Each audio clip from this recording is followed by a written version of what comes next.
warahmatullahi wabarakatuh. Kami dari kelompok 7 SSD akan menjelaskan tentang hasil analisis kita, yaitu uji validitas dan uji reliabilitas pada jadwal penggunaan ruang kelas di Gedung F Institut Teknologi Sumatera.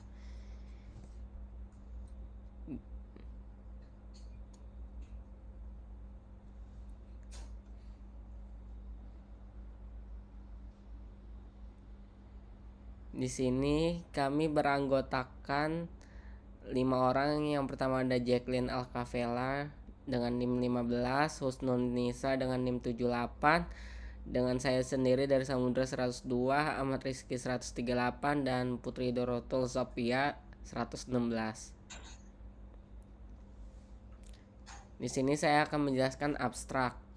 Laporan ini menyajikan hasil analisis jadwal penggunaan ruang kelas di Gedung F ITERA, bertujuan untuk menguji validitas dan reliabilitas jadwal penggunaan ruang kelas di Gedung F Institut Teknologi Sumatera.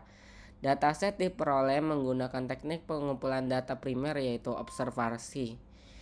Sampel diperoleh dengan menggunakan metode sistematik random sampling, lebih tepatnya systematic cycle sampling, dengan ukuran sampel sebesar 30% dari populasi. Mempresentasikan validitas dan reliabilitas adalah dua aspek penting dalam memastikan keakuratan dan konsistensi sebuah instrumen atau jadwal.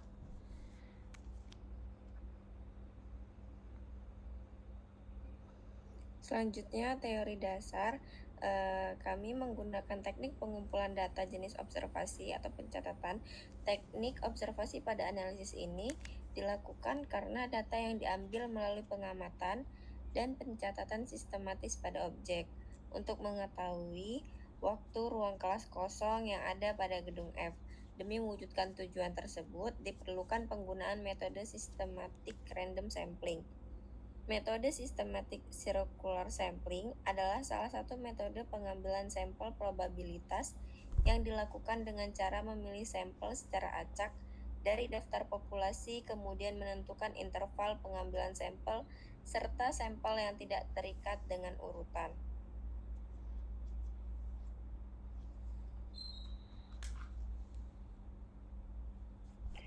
Dengan demikian, penelitian ini diharapkan dapat memberikan kontribusi terhadap pemahaman mengenai metode systematic random sampling dalam pengolahan fasilitas di lingkungan perguruan tinggi seperti yang ada pada ketersediaan ruang kelas yang kosong di Gedung F di ITERA, untuk meningkatkan efisiensi penggunaan ruangan dan mendukung tercapainya visi ITERA sebagai perguruan tinggi riset berkelas dunia.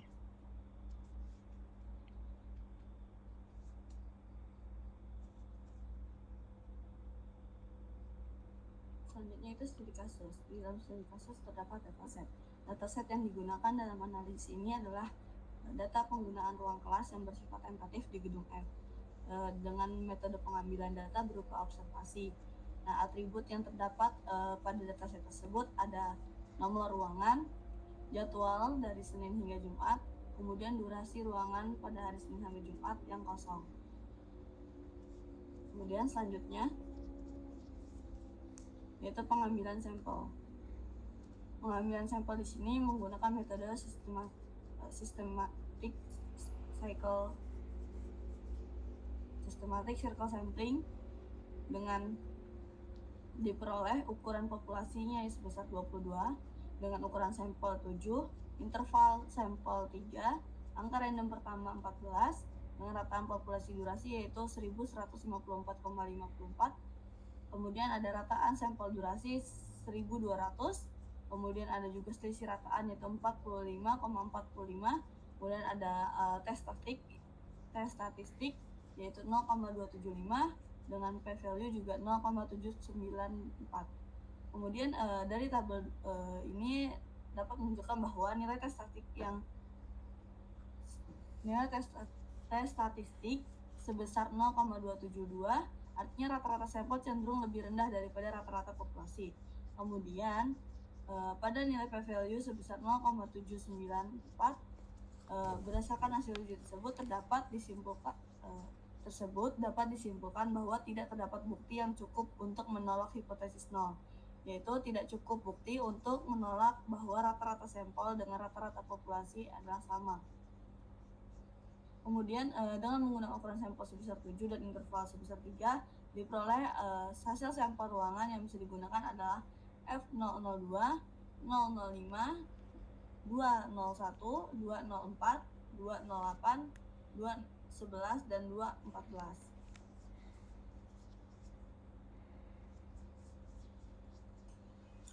Pada uji validitas tersebut dapat kita lihat bahwa pemakaian kelas hari Selasa dan Rabu paling banyak berkorelasi, yakni sebesar 0,649928. Jadi ketika pemakaian kelas hari Selasa meningkat, justru akan meningkatkan pemakaian kelas pada hari Rabu. Begitupun sebaliknya. Serta pada hari Jumat dengan nilai korelasi 0,257980 tidak berkorelasi dengan hari lainnya serta mempunyai nilai korelasi terendah. Lalu setelah dilakukan pencarian nilai R tabel bernilai 0,360945 yang berarti R tabel lebih kecil dari R hitung, yang menandakan 7 sampel tersebut valid. Selanjutnya di bawahnya ada uji reliabilitas.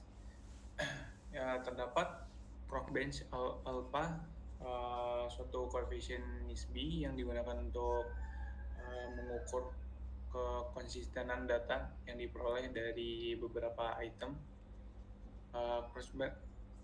Crookbench alpha yang memiliki nilai di atas 0,7 itu dinilai baik.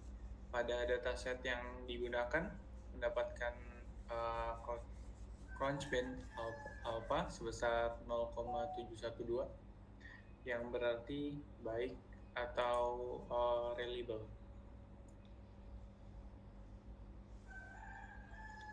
Selanjutnya dilanjutkan oleh rekan saya.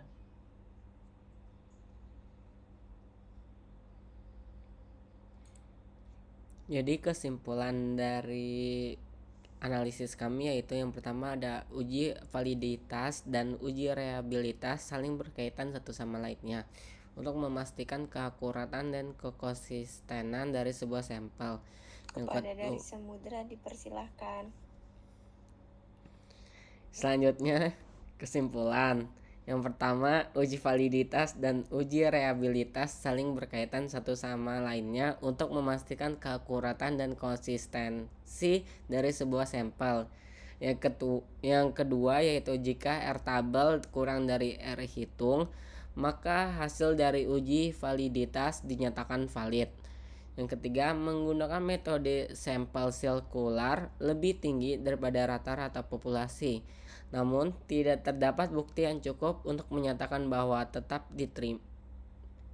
perbedaan tersebut signifikan secara statistik. Oleh karena itu, hipotesis nol tetap diterima, yang mengidentifikasi bahwa tidak ada perbedaan yang signifikan antara durasi ruangan yang kosong di gedung F ITERA dengan populasi secara keseluruhan. Yang keempat yaitu metode systematic cycle sampling lebih efektif dibandingkan dengan systematic linear sampling dikarenakan tidak terikat pada urutan linear sehingga memungkinkan pengambilan sampel ruangan tanpa memperhatikan urutan spesifik. Jadi metode ini bersifat fleksibel dan dapat memberikan representasi yang lebih baik dari variasi dalam populasi ruangan. Sekian dari kelompok kami, kurang lebihnya mohon maaf. Wassalamualaikum warahmatullahi wabarakatuh. Makasih. Dah.